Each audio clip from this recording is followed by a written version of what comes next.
जय भारत साथियों। आज एक और खास विषय पे वीडियो लेकर के आपके बीच में आए हैं। जैसा कि आपने टाइटल देख लिया होगा, एक व्यक्ति ने मुझे कमेंट किया। उन्होंने कहा, सर आप सरकार से बड़े तीखे सवाल पूछ रहे हैं, इन सवालों की आज के समय में इजाजत नहीं है। हमें समय देखना चाहिए, सत्ता में कौन बैठा है वो देखना चाहिए, परिस्थितियां देखनी चाहिए और आप अपना ख्याल रखिए कहीं आपको कुछ गलत ना हो जाए, क्योंकि सत्ता में अच्छे लोग नहीं है। साथियों, मैं एक पॉलिटिकल ट्रेनर हूं, मैं ये बात जानता हूं और मैं आपकी चिंता भी समझता हूं। लेकिन क्या फर्क पड़ता है? अगर क्या होगा, ज्यादा मुझे जेल में डाल देंगे, मैं दुनिया में नहीं रहूंगा, क्या फर्क पड़ जाएगा? कम से कम हमारे मरने के 100 200 500 साल बाद, 1000 साल बाद भी ये वीडियो जिंदा रहेंगी। लोग ये बात कहेंगे, कोई व्यक्ति था जो हक बात कहता था, कोई व्यक्ति था जो सत्ता के सामने झुका नहीं, कोई व्यक्ति था जो सच को सच, झूठ को झूठ बोलने की हिम्मत रखता था, कोई था जो आंखों में आंखें डालकर सवाल करता था, जिसे सत्ता का डर नहीं था, सत्ता का लोभ लालच नहीं था। मुझे नहीं, मैं देश हित के लिए काम करना चाहता हूं। मैं एक सच्चा देशभक्त हूं। मैं देश के नागरिकों की पीड़ा समझता हूं, उनके समस्याओं के समाधान के लिए काम कर रहा हूं। और मैं जानता हूं, जो आचार्य चाणक्य ने कहा था आज से 2200 साल पहले, वो मेरे गुरु हैं, हम सबके गुरु हैं, मैं उनका शिष्य हूं। मैं जानता हूं आचार्य चाणक्य ने कहा था कि जब राजा झूठा हो तो आपका सच्चा होना अपराध है, जब राजा अपराधी हो तो आपका निर्दोष होना अपराध है, जब राजा बुरा हो तो आपका अच्छा होना अपराध है, जब राजा करप्ट हो तो आपका ईमानदार होना अपराध है। मैं जानता हूं ये सारी चीजें। मैं जानता हूं सत्ता में जो लोग बैठे हैं वो मूल मुद्दों पर बात नहीं करना चाहते हैं। मैं जानता हूं कि वो ध्रुवीकरण करना चाहते हैं। मैं जानता हूं कि उन्हें अच्छी तरह से आता है धर्म के नाम पर, जाति के नाम पर लड़ाना, उन्हें आता है समाज को बांटना, उन्हें आता है लोगों में फूट डालना, उन्हें आता है धर्म जाति पर अटैक करना।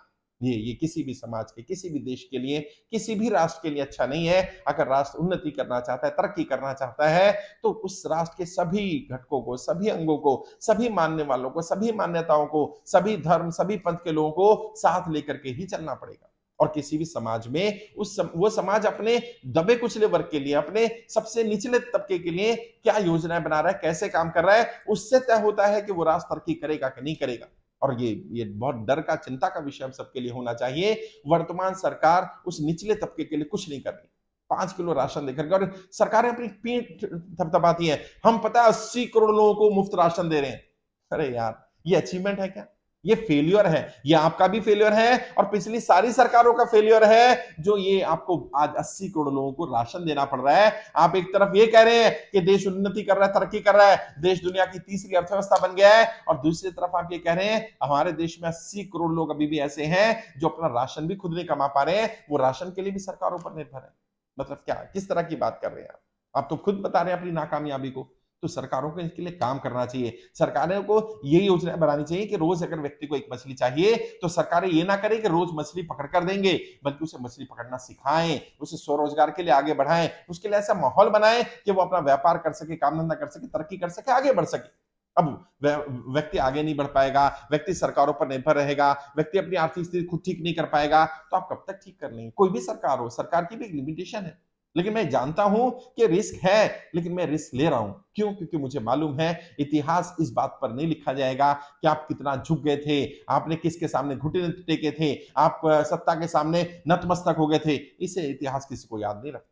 इतिहास चाटुकार लोग, चापलूस लोगों को याद नहीं रखता। इतिहास टकराने वालों को याद रखता है, सच को सच कहने वालों को याद रखता है। इतिहास उन लोगों को याद रखता है जिन्होंने डर को काबू किया और जो सत्ता से सवाल पूछने की अपनी ताकत को, अपनी हिम्मत को बनाए रखे, जिन्होंने सवाल पूछना जारी रखा। उन्होंने ये फर्क नहीं करा कि सामने वाला हमारा है कि सामने वाला अपना है। जो सवाल है वो सवाल पूछा जाए। व्यापार का सवाल पूछा जाना चाहिए, बेरोजगारी का सवाल पूछा जाना चाहिए। जिस अजीत पवार को आप कहते थे भ्रष्ट हैं, महाभ्रष्ट हैं, जेल में जाएंगे, चक्की पीसेंगे, उन्हें आपने भारतीय जनता पार्टी में लेकर के उप मुख्यमंत्री क्यों बना दिया? ये सवाल पूछा जाना चाहिए। मैं समझता हूं ये सवाल तो सबसे पहले भारतीय जनता पार्टी कार्यकर्ता को पूछना चाहिए, भारतीय जनता पार्टी के समर्थकों को पूछना चाहिए कि आपने भारतीय जनता पार्टी को क्या बना दिया। क्या अटल बिहारी वाजपेयी जी, आडवाणी जी, अब अटल जी तो जिंदा नहीं है बट आडवाणी जी जिंदा हैं, वो देख करके कितना अफसोस करते होंगे कि ये सोच करके तो हमने भारतीय जनता पार्टी नहीं बनाई थी कि सारे करप्ट लोग आ जाए हैं। अटल बिहारी वाजपेयी, वो महान व्यक्तित्व, एक सीट के लिए अपनी सत्ता को त्याग दिया उस व्यक्ति ने।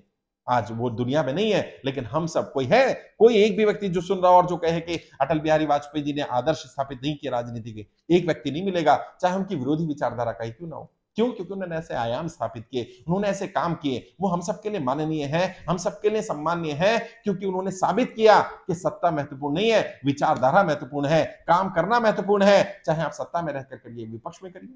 और यहां तो एमएलए को खरीदा जा रहा है, बनी हुई सरकार को तोड़ दिया गया। ज्योतिरादित्य सिंधिया को गद्दार बोला जाता था भारतीय जनता पार्टी के लोगों के द्वारा, उन्हीं ज्योतिरादित्य सिंधिया को ले लिया गया, उन्हें केंद्र में मंत्री बना दिया गया। अब उनकी गद्दारी समाप्त हो गई। जाइए ना झांसी के किले पर जाइए, वहां लिखा हुआ है, बुंदेले हरबोलों के मुंह हमने सुनी कहानी थी, खूब लड़ी मर्दानी वो तो झांसी वाली रानी थी, और सिंधिया ने छोड़ी राजधानी थी। सिंधिया ने गद्दारी की थी, सबको मालूम है कि सिंधिया ने गद्दारी की थी, लेकिन उस पर अब कोई भारतीय जनता पार्टी का सवाल नहीं करेगा।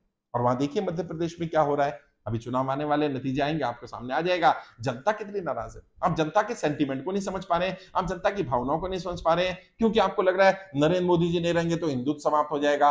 अरे भाई, हिंदुत्व को समाप्त करने वाले मर गए, जिन्होंने सपना सोचा वो मर गए। हिंदुत्व समाप्त नहीं होता, कोई विचारधारा ऐसे समाप्त नहीं होती है। सनातन को समाप्त करने की बात करें, नरेंद्र मोदी जी होंगे तो ही बचेगा, नरेंद्र मोदी से पहले भी था, उनके दुनिया में ना रहने के बाद भी रहेगा। सनातन को ऐसे कोई समाप्त नहीं कर सकता। ये कुछ झूठा डर आपको पैदा किया जा रहा है। क्यों? क्योंकि जब कोई राजनेता कहे कि आपका धर्म खतरे में है, आपकी संस्कृति खतरे में है, आपकी जाति खतरे में है, तो समझ लेना उसकी कुर्सी खतरे में है। या बात धर्म, जाति, संस्कृति की नहीं कर रहा है, वो राजनेता आपको डरा रहा है, और सामने वाले उसके डर को बढ़ाने का काम करें, उसकी बात में हाँ मिलाने का काम करें, मिलीभगत कर रहे हैं। जनता मरती है तो मरती रहे, जनता को धर्म जाति के मुद्दों में लड़ाते रहो, जनता को मेन मुद्दे रोजगार से, व्यापार से, उनकी जो भ्रष्टाचार चल रहा है, जो जनता की हर कदम पे जनता से पैसे मांगे जा रहे हैं, उस पर बात मत करो। जो उनकी कमाई कम हो गई है, बस भारत दुनिया की तीसरी अर्थव्यवस्था बन गया। अरे भाई, हम चाहते हैं भारत दुनिया की नंबर 1 अर्थव्यवस्था बने, लेकिन वो ऐसी अर्थव्यवस्था हो जिसमें टॉप 100, 200, 500 लोग ही ग्रो ना करें,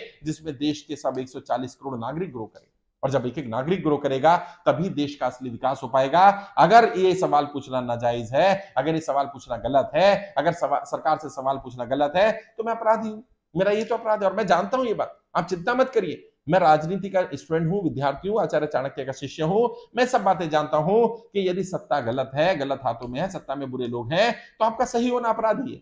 लेकिन मैं मानता हूं कि सत्ता में सारे लोग बुरे नहीं होते हैं, कुछ लोग बुरे हो सकते हैं, कोई धड़ा बुरा हो सकता है, कुछ लोग हैं जो वास्तविक है। और ऑफ रिकॉर्ड में जब टीवी डिबेट्स में जाता हूं, बहुत सारे बीजेपी के प्रवक्ता, बहुत सारे समर्थक वो ऑफ रिकॉर्ड मानते हैं, स्वीकार करते हैं कि सर जो आप बातें कह रहे हैं वो बातें सही है, ये सवाल उठने चाहिए। भारतीय जनता पार्टी का सबसे बड़ा दुश्मन ये मीडिया बन गया है, उसके कार्यकर्ता बन गए जो सच्चाई को स्वीकार नहीं करना चाह रहे हैं, वो सच्चाई पर सवाल नहीं कर रहे हैं। और क्योंकि सवाल नहीं कर रहे हैं, इसलिए नेता भी चुप बैठे हैं। अभी उत्तर प्रदेश में देखिए ना, घोसी चुनाव में क्या हुआ है, वो बूथ जहां पर भारतीय जनता पार्टी सबसे स्ट्रांग हुआ करती थी, 80% पोलिंग के फेवर में थी, वहां भारतीय जनता पार्टी चुनाव हार गई, उन बूथों पर भी हार गई।